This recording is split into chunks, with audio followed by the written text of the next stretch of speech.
From Wish TV and the All Indiana Podcast Network, this is the Business, Equity, and Opportunities Podcast with Scott Sander. Welcome to the Business, Equity, and Opportunities Podcast. I'm Scott Sander. On this episode, Indiana University is investing big in microelectronics. Our industry focus meets the visionary, bringing new life to the city through a multimillion-dollar redevelopment. And our success story features a restaurant truly rising from the ashes. Every business is unique and has a target audience. If you own or manage a business, Circulus Digital Media can help you connect and grow your customer base with turnkey digital solutions that are nimble, offering best-in-class results, service, and support to reach a bigger customer base, allowing you to pinpoint a specific audience down to the smallest details. Get outside the city, the state, span the globe. Put Circulus Digital Media to work for you. Get started now at circulusdigital.com. That's circulusdigital.com. The holidays are all about sharing with family. Meals, couches, stories, Grandma's secret pecan pie recipe. And now you can also share a cart with Instacart Family Carts. Everyone can add what they want to one group cart from wherever they are. So you don't have to go from room to room to find out who wants cranberry sauce, or whether you should get mini marshmallows for the yams, or collecting votes for sugar cookies versus shortbread. Just share a cart, and then share the meals and the moments. Download the Instacart app and get delivery in as fast as 30 minutes. Plus, enjoy free delivery on your first 3 orders. Service fees and terms apply. Time on Business, Equity, and Opportunities to talk about accessing capital. Manufacturing semiconductors and other forms of tiny tech in America is a priority both out in Washington, D.C. and in Bloomington, Indiana. In what is one of the largest commitments made by a college or university to high-tech industry and national defense, Indiana University pledges to invest at least $111 million in the coming years to advance IU's national leadership in microelectronics and nanotechnology. Russell Mumper is IU's Vice President for Research. This is Business, Equity, and Opportunities. Access to capital. It is a great time, an exciting time at Indiana University with research. Indiana University just launched its IU 2030 strategic plan, and Pillar 2 is about transformative research and creativity. So IU just made an announcement. I think it's an amazing announcement, a commitment to our partnership with NSWC Crane to support multiple technology-based industries that is great for the state of Indiana, great for our faculty and our students, involving a partnership with Crane that obviously has defense-related ramifications, but also Crane works with and collaborates with hundreds of companies. So it's an opportunity for Indiana University to partner with those companies and involve students in those partnerships. So it is a monumental commitment, $111 million over 5 years, multiple components of that commitment. I will say that it was strategic for the university because each of the areas that we've committed are core to what we do in our academic mission and our research mission, but they're linked to IU 2030 strategic plan to have strong external partnerships. And obviously, NSWC Crane is a strong partner. We've had a long partnership with Crane, but this was taking it to the next level. Another strong commitment was to work with the multiple industries and businesses that partner with Crane to increase our relationships with industry for the betterment of the state and for our students. The Luddy School is a great case study of how a contemporary young school, and it is relatively young, is doing things that they are doing basic research, but they're doing really impactful, what we call applied research, that really has a shorter time to impact, whether it's the marketplace or defense applications. And we're really taking advantage of the timeliness and the importance of the Luddy School. Certainly with our major announcement with Crane, Luddy School, many schools are involved, but Luddy School is obviously the leading school in that partnership. Obviously what the university has, it's one of its 3 tripartite missions is research. We try to align our research mission, what we do in research, to what we call high-demand contemporary academic degree programs that are aligned with that research. So therefore, if the research you're doing is relevant to partners like Crane and companies, your academic programs is preparing the next generation workforce for those companies. And as it relates to those external engagements, and particularly economic development, or how we translate research to economic development, there's really three components. It's starting companies, it's partnering with companies to do really interesting research and development partnerships, and it's helping our local and state partners recruit talent to the state. And what they all have in common is they need new, ready workforce.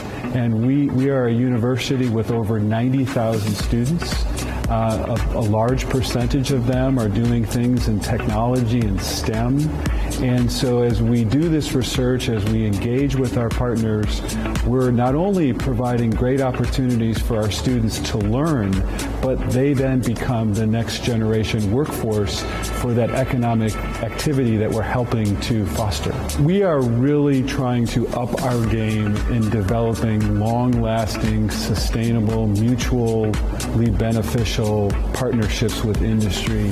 And so we really have opened the door, rolled out the carpet to companies from various industries that want to work with the university, develop a long-term partnership that's mutually beneficial, to do things that are of interest, to introduce them to our students, to work on those projects within those partnerships and become their future employees. And I think that would be of great interest to companies because they get two benefits. One is they get access to world-class faculty and staff that could help them solve problems, but then also their future workforce. I think what really excites me is I've been on board now for 5 months.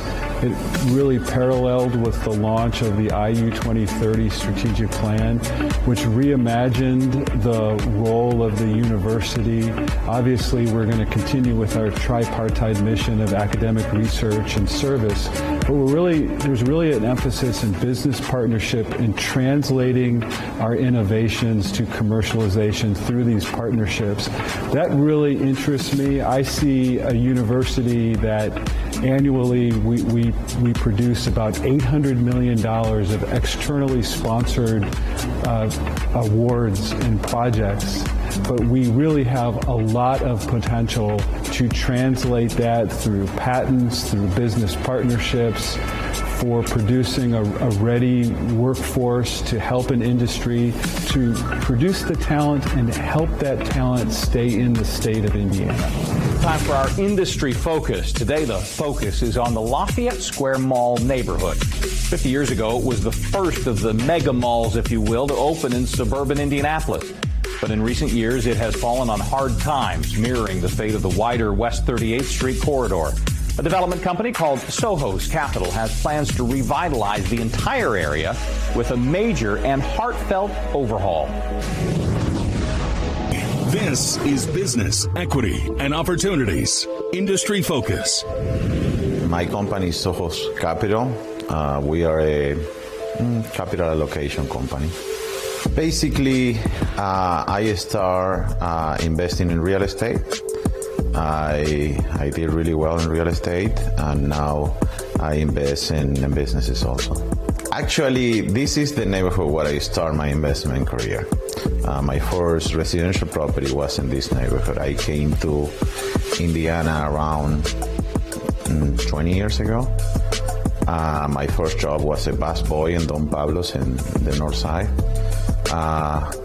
And I started to buy residential, and I started to buy here. After I had enough residential, I started to buy commercial. And from there, I keep going. That's basically is the first neighborhood that I start to invest. And actually, just before the pandemic, I was ready to start to expand to another state. A lot of owners that for a long time didn't want to sell their properties for some reason. That time they want to do it. And that's why my career kind of changed, because from being this investor that is buying a single property, fixing the property, leasing it, and go to the next one, I acquired most of the properties in the neighborhood, and that's when the whole idea changed, because now I was like in a small mayor of this part of town where I need to check that the neighborhood does well, because my assets are here, and as well that the neighborhood does, it will affect all my properties. If I have a problem, I take it, and I try to run with it, and I try to fix it, and I have to put everybody together beside me to be sure that my team help to fix it. I'm no match of a person that looks the markets that match, and I do that, but that's not obsessively. That's why, for me, it was really interesting when I was redeveloping the whole thing and see that the emotional connection that is with this neighborhood, not only with the neighborhood, with the city, with the state, with everybody. From the governor to the mayor to the guy that is fixing the pipes. They talk with you for an hour before you start. Oh, I used to go there. That was the first time that I received the Christmas present. That was the first time that my uncle took me to this place. Pretty much everybody that I talk to has an emotional connection to this. And even if it was something that I wasn't expecting, it's really refreshing, because now I'm like, oh, there is more than that. And actually, that's a big part of what I changed the vision of the redevelopment, and that cost me millions of dollars. But I thought that was the right thing to do. And as you guys will see when I come back to the media to show the new master plan and what we're doing, we're embracing the legacy of Lafayette, and especially because that's something that I've been learning through the process. There is a misperception sometimes, and it's normal, because it's what it is, because the biggest asset in the neighborhood is the mall. That's why the misperception is that this is gonna be a brand new mall that people will like it or not. The reality, that's the smallest piece of the whole thing, because the reality is, I always try to explain the vision as 3 circles, starting for the first circle, that is the mall. The mall itself, what is built in the mall, is around 20 acres. 10 of those are anchors. And that's why anchors are going to be redeveloped. The anchors are not coming back anymore. My initial idea, and still is the idea, that the mall itself is going to be a neighborhood where the anchors are going to be apartment complexes, boutique hotels, corporate offices, etc. And the halls are going to be cool streets for people to be able to hang up in wintertime, that the winters are long here, and some path to do stuff in the summertime. People. You understand, at the end is we are social creatures, and have the challenges, be confronted with your team, and see your team grows, and see the impact of people on their faces, people hugging you, people thank you for what you're doing, even my kids looking at what we're accomplishing. You understand? At the end, is the best thing is what you can do for the people. Kountry Kitchen soul food place opened in 1988, serving Southern dishes in Indianapolis, grew to be a local staple with a national reputation, a must-visit stop for celebrity diners, including former President Barack Obama. But a fire gutted Kountry Kitchen in 2020, and the pandemic complicated the recovery, forcing owners Isaac and Cynthia Wilson to move to temporary digs and curbside service. Now, at long last, Kountry Kitchen is back home again, opening a new facility at the original address. This is Business, Equity, and Opportunities. Success Story. 1, 2, 3. It is a profound day where an institution for 30 years that has meant so much to this community is back. And the tragic fire that they endured, and then the onset of the global pandemic, it's really nothing short of amazing that Isaac and Miss Cynthia have survived remotely but now they're back at their place of origin, bigger and better than ever before, and it's a great day for Indianapolis. The fire was devastating, and prior to the fire, we were pretty much going on about our daily routine. Although not many people knew, we wanted to remodel and have an event center. And then when the fire came, we just thought all our dreams were shattered, because I think they told me it was a 13 or 16 alarm fire. And when you have something that devastating, it just really overcomes you.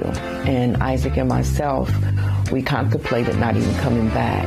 But with the support that we had from the community prior to the fire, and with much prayer and conversation and staying into our true selves, we knew we had to come back. The community has been awesome. So now that we are back in business the way we were, we have a dining facility, we still have our carry-out, we still have delivery, and now we have an event center. So it's just been a blessing that we could come back in the way that we did. It's a collective effort made by not only the public sector, but private sector people stepping forward to provide the type of resources for a small business like the Country Kitchen Soul Food is that we are prioritizing not just small businesses, but particularly minority-owned, women-owned, veteran-owned, disabled-owned small businesses of every shape and size. That's an important priority that this administration has maintained, and we want to keep that going. And I would say to other businesses, when you have the community support, they're coming in every day, they're supporting you, they're buying your product, because without the customer, you wouldn't be there. So it's very important for all of us in business to realize without the customer, we wouldn't be here. And so therefore, that's why I think it's important, even if it's not much, do something. Give back in some kind of way, because it just makes good business sense. And as you can see, with us in our Christmas giveaway, the community came back and helped us too. It's the love of the people, you know what I'm saying? And we have compassionate love for people, period, you know what I'm saying? And so by them doing what they do every day, for the last 30 years, it just overwhelmed my heart to just do something for the people that are less fortunate than we are. In order to stay afloat, we have to put our best foot forward in order to serve the people, supply the people, so the people can continue to come. And so our most immediate need would be to open up and have people come in so we can start getting a return on our investment. As Isaac said, we feel the love all the time, through the good, through the bad, through it all. Without each other, we wouldn't have made it, and without the help and love of the community, we wouldn't have made it. I would encourage you to go out to see some of the celebrities and the dignitaries that have dined here at the Country Kitchen. And I must thank Miss Cynthia and Ike for including me in the mural. Now, I don't know whether you know Alan, but he's a great guy. He's a wonderful, wonderful friend and a great guy. But this should be here, and that should be here. Absolutely. But, it's just, it's a collection of the people who have dined here. President Obama, when he wasn't president, but he was Senator Obama. And then, of course, the Carsons.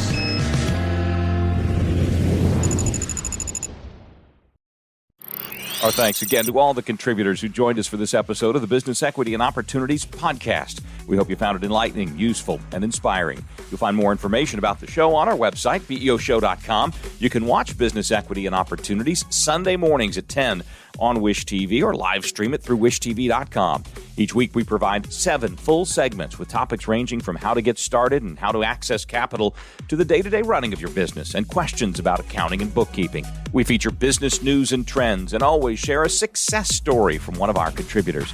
Join us next time for more insights into the world of small business. Be sure to sign up for our Business Equity and Opportunities newsletter to get even more valuable, up-to-date information.